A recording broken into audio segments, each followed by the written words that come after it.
business, to economy, to politics, to technology. And that's all we do.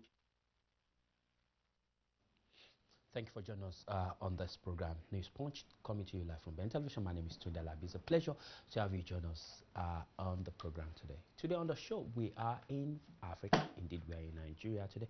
And we're taking a look at current issues raging in the country. Today on the program, we'll be taking a look at the mystery surrounding the release of the Chibok girls. You will remember that a couple of days ago, before the President of the Federal Republic of Nigeria, President Muhammad Buhari, left the country over the weekend, it was announced that he had a reception. About 82 Chibok girls that were released from captivity. However, the release of these girls, their look, their appearances, and a couple of other issues surrounding them have actually led to so many criticism or observations about the authenticity of whereabouts of these girls who are being kept for some time and in captivity of the Boko Haram terrorist organization. On the show today, I've been joined by two gentlemen. We'll be looking at the circumstances surrounding these Chibok girls. That will be the first segment. On the second segment, we'll be going to how you can be your own boss on the program. It's going to be some interesting program. You need to take a seat and enjoy the program. Fasten your seatbelt and flow with us on the show. Again, my name is Tunde Labi. Let me introduce my guest to you. I've got Temitope Olodo, a counter-terrorism expert, our usual security expert on the program. Every time we need to have a show on security issues. Temitope Olodo. So, thank you for being part of the program today. Being here. Thank you. All right, okay. And joined by Diron Odeyemi. Diron Odeyemi is here in the studio. He was a former senior senior advisor to the former governor of Oyo State, that is Governor Akala. He's joining us on the show today. Diron, thank you for joining us on the program today, sir. Thank you very much. All right, gentlemen, let me start with you. Tope. This is your area, this is your discipline. Yeah. I mean, it's no longer news that Chibok girls, some girls were kidnapped. Yes. Some of them have been released from captivity. Yeah. But the recent ones, the release have actually caused a whole lot of talks across towns in Nigeria. Some have expressed doubt because of the look of these girls. They look more beautiful. They look absolutely robust. They look very well kept. And people are saying, are these girls actually in Sambisa or somewhere being kept? And I mean, from your experience, judging from the people that have been released, what would you say about some of the observations being raised about the release of these girls? I know there's a lot of controversy that have followed the trail of the ladies that have been released so far. I think it's important for the viewers to remember that there's a bit of a gap between the release of the 21 girls, which was in October last year, and now, and that's a space of 9 months. But the government had automatically promised that 83 girls will be released very soon because they're in negotiation, and that was late October 2016. I'm assuming that in the course of the negotiation and the fact that the government has already signaled that these girls will be released, there's nothing wrong. Or I will assume that the people holding them hostage will have been feeding them to keep them, well nourished for the release. That might be the case. Also, we've seen from the picture, I know a lot of people have been commenting about the picture. The picture that was taken from afar when they were boarding the helicopter that was initially taking them, and the picture from the presidential villa that the journalists were not allowed to have access to them. Those two pictures were completely different, and it shows that they were dressed differently. So my assumption is that these girls were given good care or given good attention by the people that were holding them. There's no doubt about that. That is that the people that were holding them. Now, if we go back to 20th of May 2015, the president of Borno, Shikama, said that he believed that some of the Chibok girls were being held, in bunkers. So I believe that the group holding the girls will determine, how they will look, and the situation in which the girls are being found will determine the status or how they will be when they are presented to the camera. That's my personal belief. Would you agree with Tope? There are a lot of mysteries when we're talking of Nigeria and the Chibok girls. Lot of mysteries in the sense that if you look at it politically, this is one of the pivotal points on which PDP lost an election. That is the former president, Jonathan. And the issue raised then is still ongoing. And what were the issues? Some girls were kidnapped, and nobody, as I'm talking to you, knows where they are. There had been negotiation.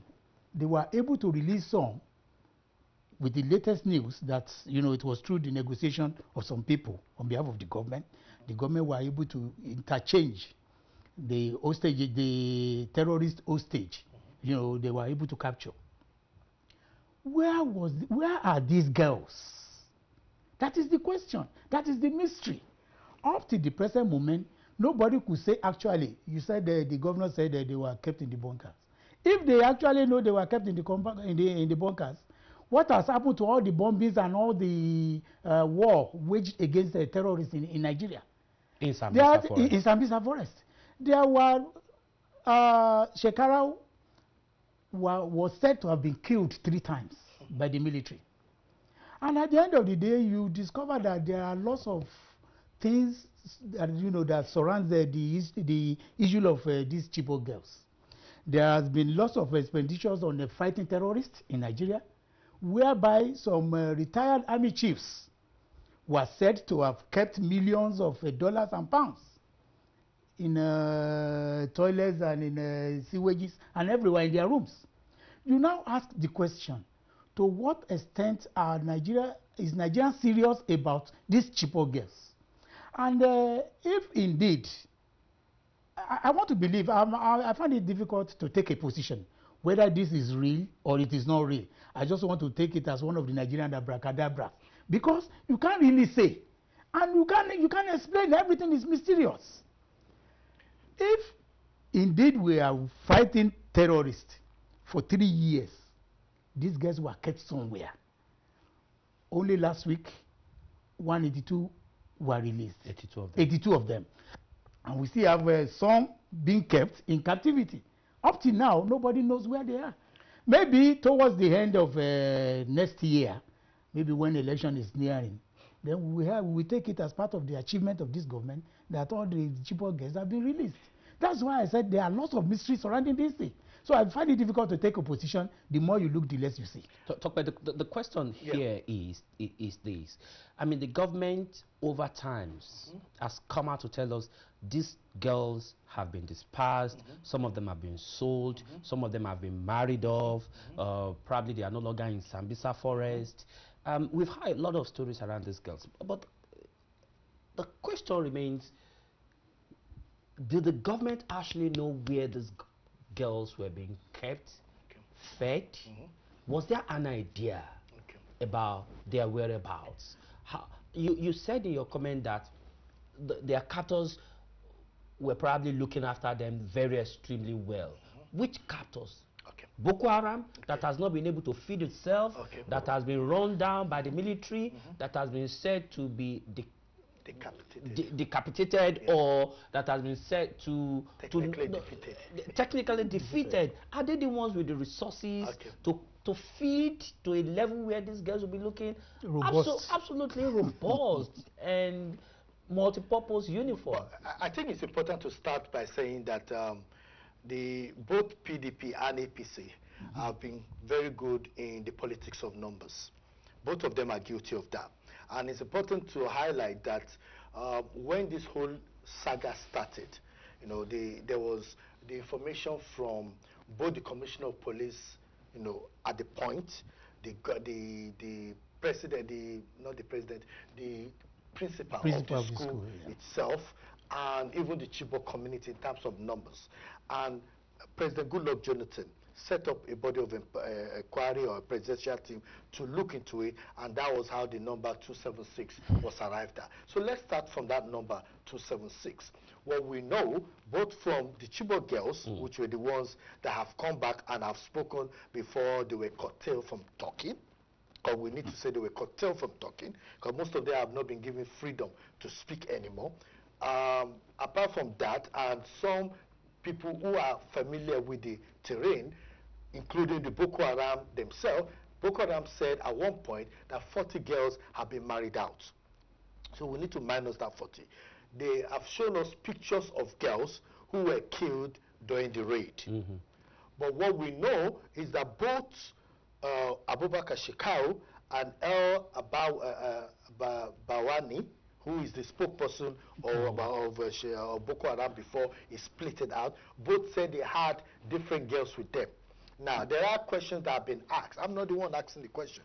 But the question being asked is that after the 21 girls were given back through the international negotiators, less than a few weeks afterwards, the government or the military went straight and said they went into ground zero looking for the 82 girls, but they didn't find the 82 girls.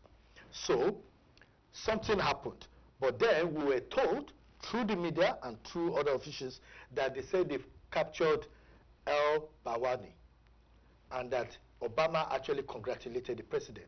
Till today, we have not seen El Bawani, and we've not seen the 20 plus or the foreign fighters that were captured during the ground zero breakdown. All we saw was some riffraffs who were displayed in front of the TV. But afterwards, what we're finding is that after 9 months of negotiation, they had to exchange some commanders without telling us the names of the ones that have been exchanged, and then they were able to get the 82 girls.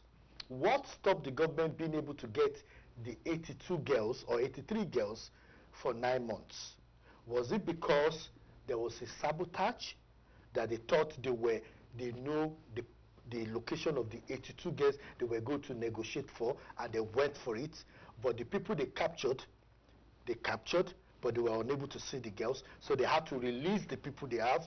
Have they released El Bawani? That's the question a lot of people have been asking within the security service. Was it the one that was being released in order to get the 82 girls back? Because these are the kind of questions. But, because we know that Chicago... Are you not concerned about the look of these girls? I mean, is it that easy to feed 200 and something girls? Even let's say these 82 girls. Is it that easy to feed them, that they look so robust? That's the question people have raised. Who is feeding them? Who is looking after them? Who is taking care of them? They're looking like this. Let me put you on hold on that question. I'm going to answer that question. I've got Tony on the line. Tony, I'm sorry for keeping you waiting. Thanks so much, Tony. Good evening, Tony. Tony, good evening. Hello, Tony. Good evening. I'm sorry, Tony. You may call back if you do wish. Go on with that. So what I'm trying to bring out here is that there's a lot of misinformation, narrative, counter-narrative that is happening. But there is no doubt that some girls were taken from Chibok. The issue of the number is still a debatable number. Even for the government to even come out and say we're still looking for the 113, when we know that some girls were actually taken to Cameroon. People trace them back to Cameroon, that they were married to Cameroon. The Boko Haram members themselves have said that some of the girls died. Some of them died of illness. So, and some of the girls, Chibok girls, actually said, and it's recorded, that some of the girls said that they were kept in Banduguri for up to 6 months. So these girls were, it's not possible to take all the girls out at one go. We all know that, security people, it's not possible. So some of the girls they were broken out. And the girl said, or one of the girls reported, that they were kept in a politician house. Why is it that the politician house that they were kept has been shielded? Why is it that there's a bit of mystery that surrounds all this issue? You know, and we all know that there's a mystery surrounding this issue. But what we know is that, yes, some Chibok girls were taken.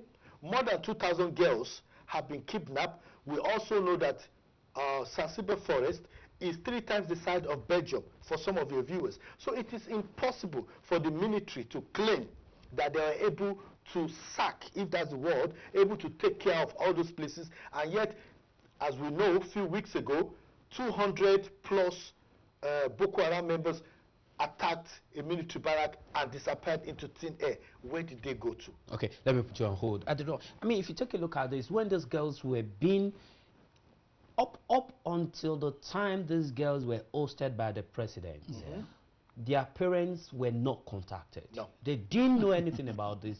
These girls, nobody, even the Chibok girls campaigners did not know who this. No information was released by the presidency, by the military, about the identity of these girls. Journalists and camera were not allowed to see these girls come in and go out, except those ones within the close. Does that not raise some concern? The question you're asking me is like confirming my introduction and what I said about the whole thing about Chibok girls. And that is exactly what my brother has confirmed too. We will continue to ask questions and we will never get an answer. Now, let me take you back. I still maintain, and I'm still saying it, that the whole thing is political and is surrounded by mystery. We will continue to ask questions. Questions from how many numbers were kidnapped in the first instance. Nobody has been able to confirm that. Where are they kept up to the present moment? That the military that has been fighting terrorism in Nigeria have not been able to detect that, both on land and on air. Up to the present moment, nobody has been able to say exactly where they are. We'll continue to ask the question. This is an important question you just put across now. At a point in time, they said they were being kept in the politician house.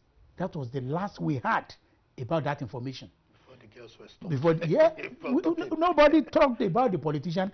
Up to the present moment, the girls that have been released, to what extent have we really heard from them? No. If you are kidnapped and you are kept somewhere, you should be able to relay your experience, what you went through for over a year or 2 years. Up to the present moment, none of the Chibok girls have been put on camera to say exactly to Nigerians, this was my experience in Sambisa Forest. Okay, I've got Austin on the line. Austin, thank you so much for calling and thank you for waiting on the other side of the line. Good evening, Austin. Where are you calling from? I'm calling from Hackney, London. Okay, thank you so much. Go ahead and make your point, Austin. I just want to make a little bit contribution about the return of the Chibok girls. I mean, to me, it looks, I've seen hostages being taken all over the world, and when they are released, they come out, they look a bit haggard. But these girls, to my own personal view, they look well groomed. How can people live in the forest and they come out as if they were living in a five-star hotel? Hey, there's something wrong about these Chibok girls issue. I don't know, maybe it might be political, but I'm happy that they found the girls, if those girls are the real Chibok girls, or I don't know how these girls can come out looking so fresh and looking so plumb. It's impossible. I've seen hostages, 4 or 5 hostages taken in Iran and all over the parts of the world. When they come out, they don't look well groomed like the way these girls look. That's my only doubt about this whole issue. Austin, thanks a lot. That is the same. That is one of the concerns people are actually raising, but the government has actually not given us enough information about this. Probably that's why we have some guests, especially a counterterrorism expert in the studio. Talk about genuinely, would hostages be looking with the description that Austin has described? Austin, people that have been kept for 2 years, would they really be looking like that? I think it's important to also highlight that there are two psychological philosophy that exists out there. We have what we call the Stockholm syndrome and the Lima syndrome. And the Stockholm syndrome is where the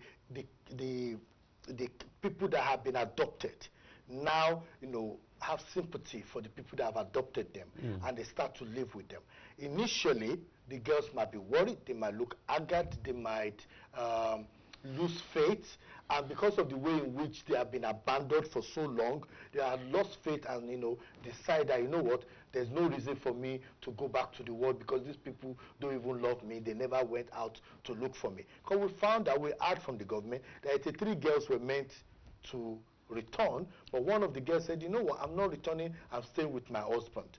So what if these girls have accepted their fate, and instead of thinking about whom, they've accepted fate and say, you know what, as they say, life continues. Life continues. The other thing and the other concern is that this particular community that was sacked is majority of a Christian community, and some of these girls have been converted, and these are issues because some of the issues out there in the security cycle that people are talking about and concern is that, is there a deliberate attempt within the cycle of government to brainwash these girls? Because when some of them return to their parents, some of the stories they've told their parents are the stories that the parents came out to talk about, and that was why they were blocked. Because when they said, oh, they went into ground zero, one of the fathers of the girl said, my daughter told me that the place where we were kept does not look like the place that they call ground zero that they are showing on TV. And immediately they said that, there was complete radio silence, and these girls were taken away, were not allowed to see their parents. Now, what is really happening? Because we know that when the news was broken that 82 girls have been exchanged, and the Ministry of Defense was called, the spokesperson for the Ministry of Defense, the Major General, said that there's nothing like that. I don't know where you get or where Sarah reporter get their news, because nothing like that happened. That's to tell you that even within the security services, it is based on a need to know basis. You know, so there are a lot of questions that need to be answered. Exactly. The problem we have with the Nigerian system, which we all need to work about, is the deliberate intention to starve the populace of information. Is it the Nigerian system or the government in power deliberately withholding information, key information from the populace, from Nigerians? Let me put you on hold on that. Okay. We're going to ask a politician to answer that. Why do we have government officials or presidency withholding key information about important issues from the Nigerian people, including information on the health of the president, including information on the sickness of the president, including information on how much has been expended on the president, including information about Chibok girls? No information. We just keep hearing all manners of information. Why does the government keep withholding information? I'm going to come back to you. Let me take this question. Ari, thank you for joining us on the program. Good evening, Ari. Good evening, Ari. I hope you're not gone. Hello, Ari. Hello? Yeah, thanks a lot. Thank you, Ari, for holding on. Where are you calling from? Yeah, my question is... Where are you calling from today, sir? I'm calling from London, please. Thanks a lot. Thank you for calling. Go on. Yeah. My question is this. When we Nigerians learn to know that our politicians are not sincere to us? If you look at these Chibok girls, they don't look like captives. The politicians in the north know very much about Boko Haram. Boko Haram are not spirit, they are human beings. They have machine guns, they have AK-47, they even had armored machine. From which road did they take it to Bedugri and start their war? Somebody is sponsoring them. Somebody has been taking care of these girls. Somebody is benefiting from these girls being captured. If you look at these girls, you will ask the present government what happened to these girls. They are very much aware of the Chibok girls. It's a political hammer against the previous government. That has turned very sour. You will agree with me that these girls were kept in a very comfortable place, treat them very well. They don't look like captives. It is high time Nigerians should come out to tell us the truth if we are going to remain in one. All right, Ari.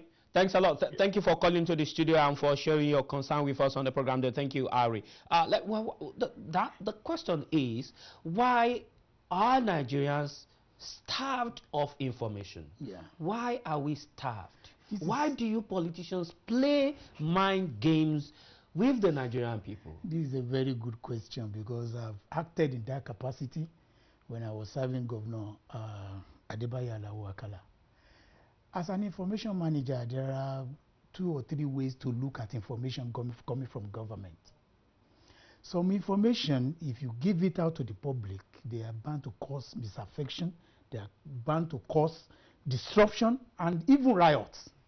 I can tell you that. Does it matter as long as it's not a classified information? That is why it is being called classified. You cannot disclose it. It's the inner operational system of the government. I am a journalist, and I criticized government before I went into government as a special advisor. When I got there, I realized that what you write outside is quite different from what is going on inside the government. And I'm happy, if you look at virtually all the people that have served the presidency, they are all journalists. Is it Ruben Abati or is it Femi Adesina that is there now? What you see outside is quite different from what you see inside. If I'm to write a book about my administration in Oyo State, there are some things I just must not talk about. And personally, before you go in, you have your own understanding of how things should be. But when you get there, it's a different ball game. Let me give you an instance. Before I went into government, I realized that there's nothing like, what you call security votes. This was just a creation of the former president, Ibrahim Babangida, as an avenue for some people just to take some money every month and pocket it. I'm sorry, let me put you on hold. I think we've got a caller, Pastor Uzo. Pastor, it's great to have you join us on the program, sir. Good evening. Is that Pastor Uzo? Yes, please. It's great to have you join us on the program. Good evening. Go ahead and make your points. Okay. I want to ask some questions. Yes. Then I will make my point. Okay. The questions I want to ask is this. I'm aware that when these people's girls were taken away, that there was a presidential order as regards to state of emergency in that state. And for this number of girls to be taken away at the same time, it needs at least 3 luxury buses to move them away. And for them to be taken away under the state of emergency, when there is any state of emergency, there is always the heavy presence of the police and the military. So that beats my imagination what happened to this girl. But to support her, even the last people, this Chibok issue is politically motivated against the last government. The truth must be told. And until we start saying the truth, we will be having issues to answer, which we cannot get the answer. So I am supporting the last speaker that the leaders from the north, mostly from this present party now, they know what happened to this club. They are not looking like people under any form of threat or there's no how. There's no how. That is the only. All right, Pastor Ozo, thanks a lot for joining us on the program. Thank you so much. Thanks for your contribution. Look, just something quickly. Okay, quickly. I think it's important to highlight that 11 of the parents of those children died knowing where their children were. Some of the girls have been killed.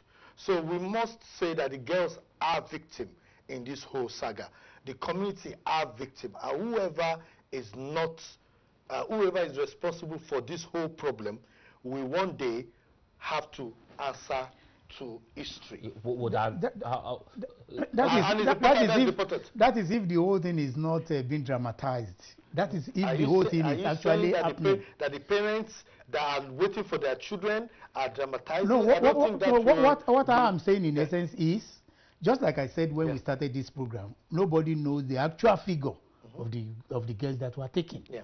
So there is no ruling out the fact that there has been a kind of a political coloration into whatever is the issue about. The question now is, at least not less than 180, 150 girls have been released. Yes. And so far, none has been allowed to talk to the media.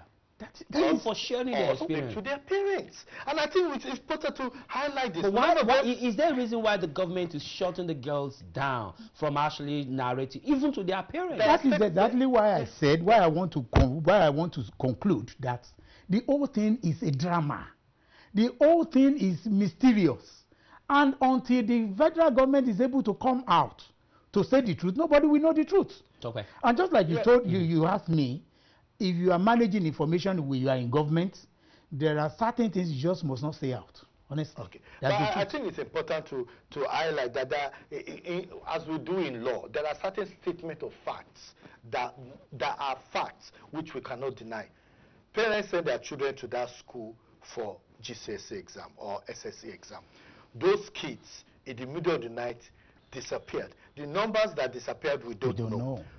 Some of the girls have returned back saying that they were actually captured. But it was thick night, so they can't actually tell the reality of what was happening and who carried them. All But right, they knew that military people were dressed, or they saw military equipment or military situations, and they were taken out. We should be worrying about the other girls that are still in captivity and the parents that are really I think our suffering. worries should go beyond the other girls that are in captivity. Also, we'll deal with the origin of the old problem. This might keep recurring. I can assure you, people might still using political, might become a political weapon in the hands of some few people. months to the next election, to the next presidential election, more girls will be released. More girls will be released.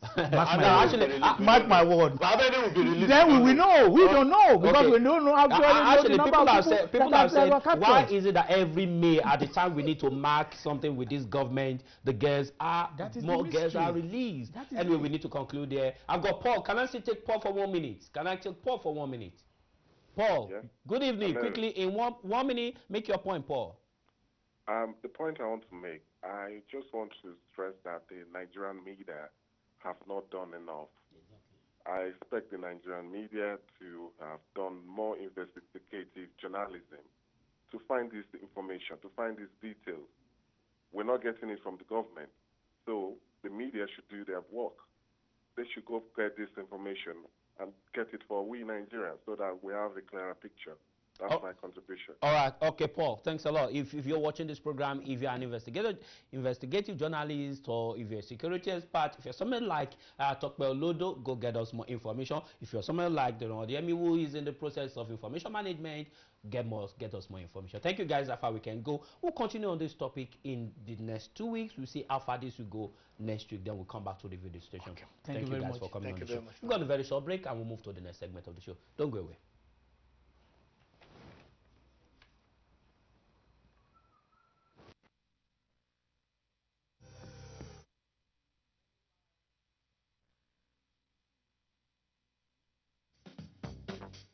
From politics to economy, business, technology, the totality of what makes man is what we bring to you here on Newspunch.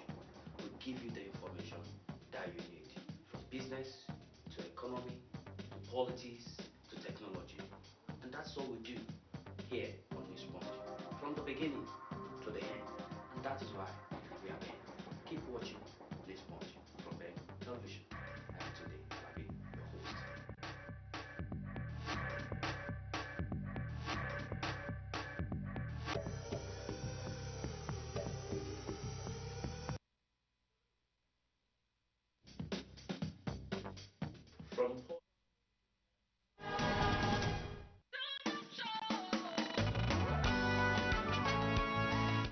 Hello everyone, it's your girl FL. I'm so excited to announce that my single will be out on the 17th of March 2017.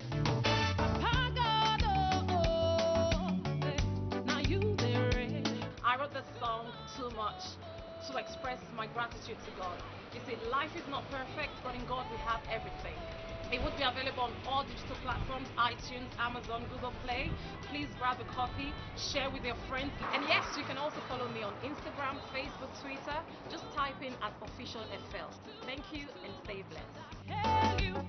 I hail you, 'cause you're too much, you're too much, you're too much, you're too much.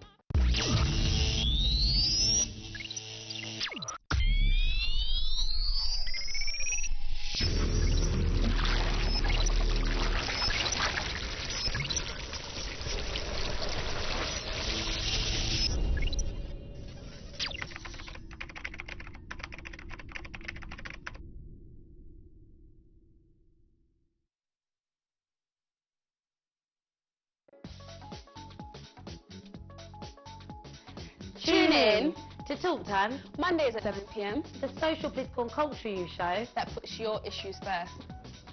Don't miss out.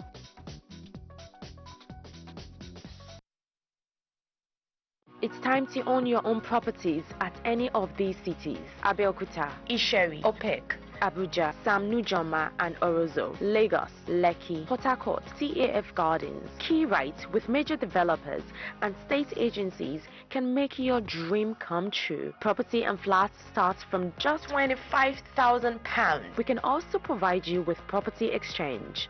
For more information, please visit www.keyright.co.uk.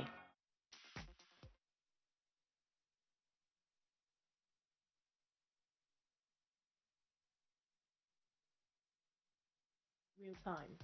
We are offering a deal.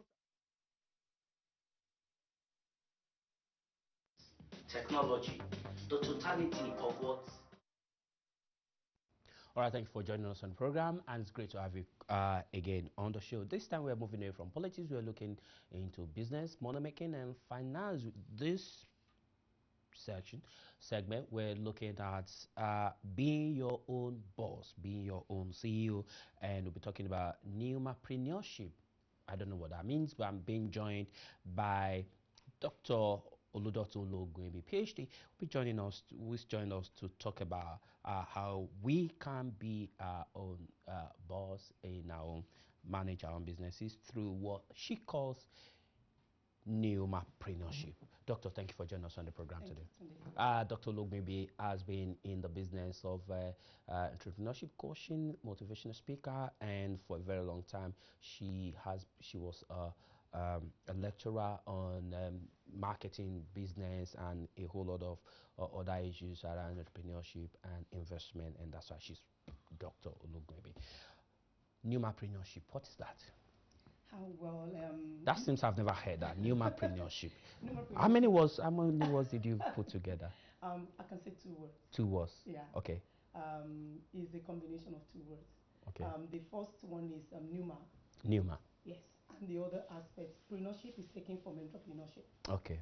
So Newma is like a breath. It stands for inspiration. Okay. It stands for spirit. It's a Greek word. Okay. For spirit, breath, or inspiration. Okay. Then preneurship is taken from entrepreneurship, which is the creation of something good, turning an idea into a good, a product, or a service for the common good, something that can benefit mankind. So from your wide experience of teaching, coaching, talking about business and investment, you were able to marry spirit and entrepreneurship together. Exactly, because everyone has the what would I say, the breath inside of them. It's not the normal breath that we breathe in. I mean, something that brings inspiration to you. So everyone has it. We have, apart from our reasoning faculty, so many times an idea will just drop into your mind to do something. So each and every one of us, at every point in time, we get something like an idea, like an inspiration, something that we can work on, something that we can turn to something big. So that is the pneuma. So the pneuma is the Greek word for spirit, which the Christians called the Holy Spirit. So like every human being has the spirit inside of them. I mean, whether you are a Christian or a Muslim, whatever you are, we all believe we come from God. And so biblically we talk about every human being created by God. And God, as we see it, is a very creative God. I mean, looking at the universe, looking at us, even human beings, looking at everything we've seen the creativity of God, at play. And so human beings, we are also creative beings. We are not like animals. We have the reasoning faculty. We can rationalize, we can create, we can make. I mean, look at what human beings have done to this world that God has even created. So we see that at every stage of human history, there is someone that has come with one inspiration or the other to turn something, to bring something out of nothing. Like electricity by Thomas Edison, you talk about somebody creating electricity. You talk about technology from so many people. So people are inspired. So it is that inspiration that we refer to as pneuma. And we know that we just find ourselves on this planet Earth, but there is something peculiar about us as human beings that brings inspiration to us. So when you take that inspiration and you turn it into something great, you turn it into an idea, into a product or a service, then you are a nomapreneur. Okay, so when you turn that idea that you've got into a product, into a service, so that is making your spirit, turning around your spirit into something creative, enabling you to activate the gift that you've got inside of you. But there are challenges we face as individuals in turning around the creative gift that can bring in money. Do you want to share with us why people have difficulties turning their gift, that creative imagination, that thing that will drop boom instantly? Why do people have difficulty turning it around and making it beneficial? I think the problem with a lot of people is fear. You know, fear is the number one thing. And because no one has done it before, or even if you've seen people that have gone into that area before, but an idea is you get an inspiration to redesign that thing. I mean, because I always say every innovative idea we see today is an improvement upon an existing idea. So somebody must have done something in that line before. So you might say when you get an idea and then it's usually fear of unknown. I mean, fear of what might happen in the future. And then because a lot of people have so many side attractions like family, like bills, like so many things they want to use money for. So for that reason, because that idea is not generating it's not generating a return at that particular time, then they tend to brush it aside and then they want to go for something they are more comfortable with, something they believe will easily give them money now. So anybody that is thinking about now will never turn an idea into a reality. So the number one thing everybody's got to conquer is fear. Fear. And then the fear of the unknown, or fear of how do I manage this, or fear of resources. I mean, fear is fear. Whatever it is that you extol higher than you, that is fear. And you know, somebody says the acronym fear is false evidence appearing real. So you have already conjured something up in your mind that, oh, this thing is not going to be possible. You never thought about the fact that you were inspired to do this. But you look at your circumstances, I mean, things around you, no resources, maybe no support. I've coached a lot of people, I've counseled a lot of people, and what they normally come up with, I can't find enough support, no one is supporting me, my family, my friends, nobody is believing in what I want to do. So that is number one thing. You fear that, even fear of acceptance. If I do this, will people accept it? You know, so fear is a broad word, but whatever it is that is restraining you from actually pursuing or turning that idea to reality, that is what we call fear. So the fear can also lead to you not believing in yourself, not believing that you can actually do it, not believing in the power that gave you the inspiration, you know, that you are more than who you think you are. There is something in you. There is a power in you that has brought that idea. And unless you run with that idea, unless you follow it, you might just be the same forever. So if you look at those who actually took the giant leap to actually do something in life, they were people who managed, not because they did not fear, but they managed the fear and they decided to experiment with it. So if you do not decide to experiment with the idea that you have been given, then it will not turn to a discovery at the end of the day. So that is why a lot of people, they grow old, and then by the time they get to a stage, they think, oh, I should have done this. Oh, I should have done that. I should have followed my heart. I should have followed my passion. I should have followed this idea or not. But there will not be time again. So fear is the major factor. And when you conquer your fear, you can conquer anything. So what is pre-Newmapreneurship out to achieve? Newmapreneurship. What are you out to achieve? I'm out to, with Newmapreneurship, my major aim is to let everyone realize that you are more than who you think you are. I mean, for every one of us, there is what we call the Moses rod in our hand. Everybody's got something that can turn you into phenomenal, into somebody great. But unless you identify that thing that is peculiar with you. You know, when I always talk about general and specific purposes of human beings. We all have the general purpose. We are all part of the wider universe. Every one of us is filling a vacuum or the other. But you also have specific purposes. And for each specific purpose, there is something peculiar to you. I mean, just you alone. There is no other you. So God did not create two days, nor did he create two me. So there is something peculiar in everybody's hand. And unless you realize that, you will not be able to be who you are supposed to be. So my aim with humanpreneurship is to first of all help people identify, encourage them to identify that great and mighty thing that is in their hand, which they can now turn into an entrepreneurship venture. And the entrepreneurship I'm talking about is not just business or maybe buying and selling. Entrepreneurship is very, very wide. You might not be into business, but you might even be into a cause.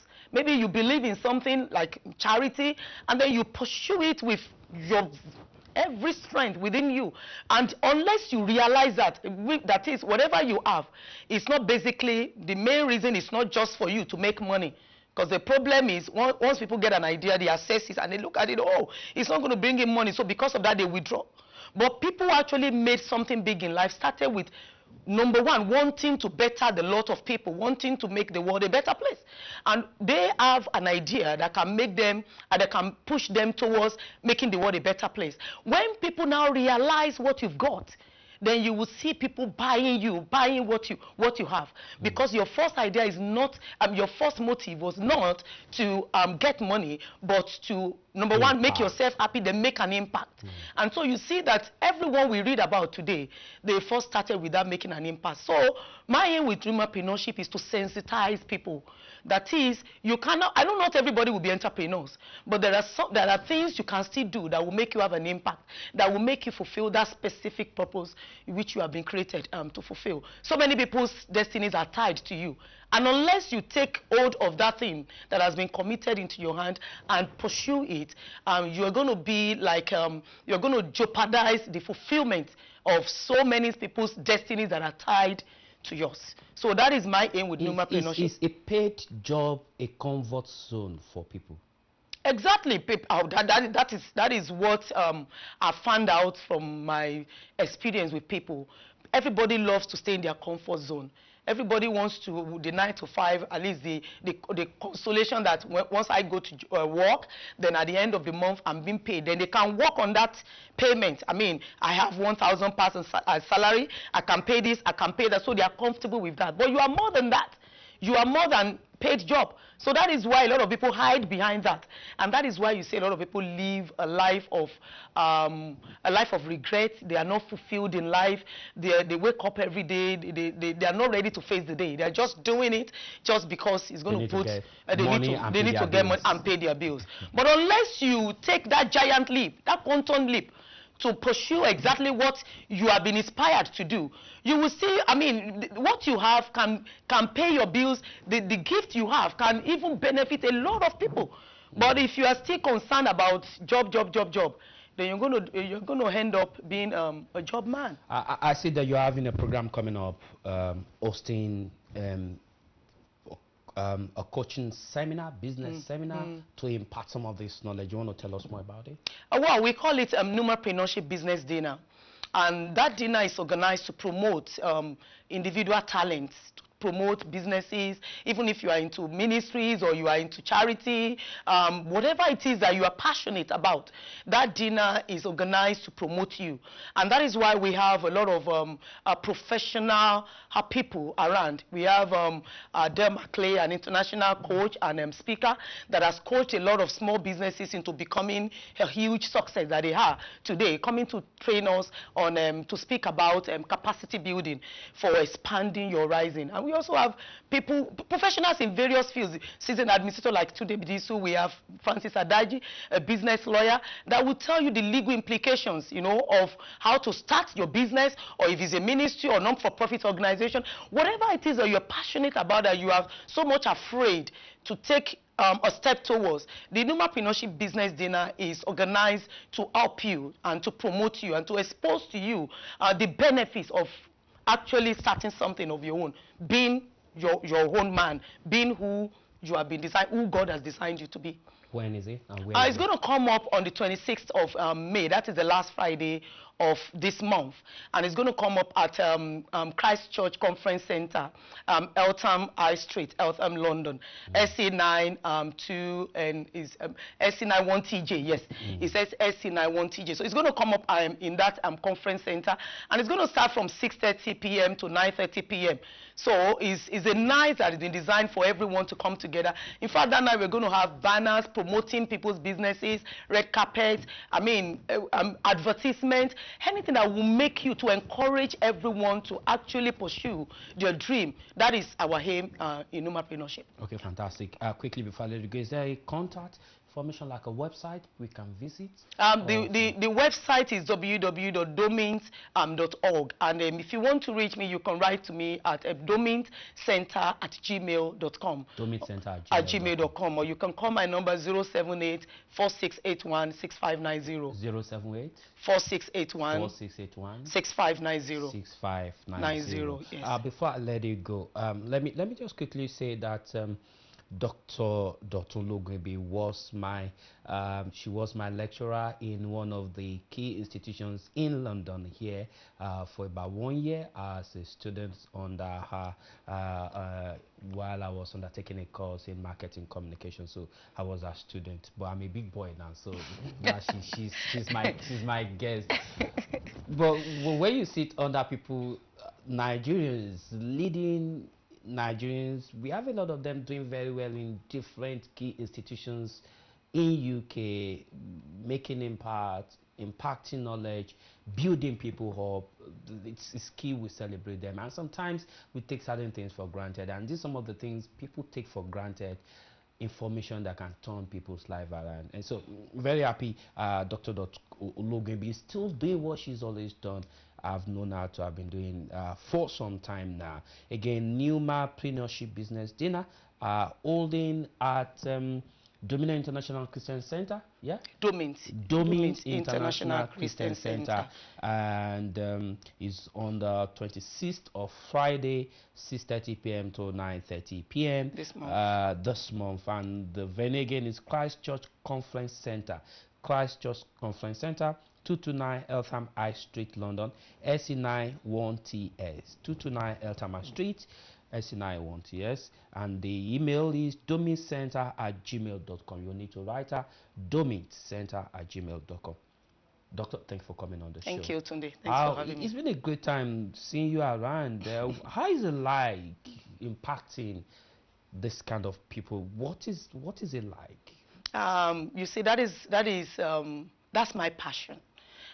What I've been doing for several years now, and that is why I say you need to wake up and actually pursue your passion in life. You know, you are very happy when you wake up in the morning, and you are very happy to face the day. So I'm very, very passionate and happy with what I'm doing, because it is my joy when I see people turn out to be who God has designed them to be, turning their ideas to reality and living a happy and fulfilled life. All right, this is how far we can go. I look forward to seeing you. I'll be there. I mean, as my lecturer, I need to be there to support her. So I'll be there on the 26th of May, Friday, 6:30 p.m.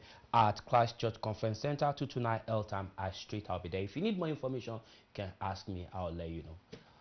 Until I come your way again on Wednesday, enjoy the rest of your week. Bye.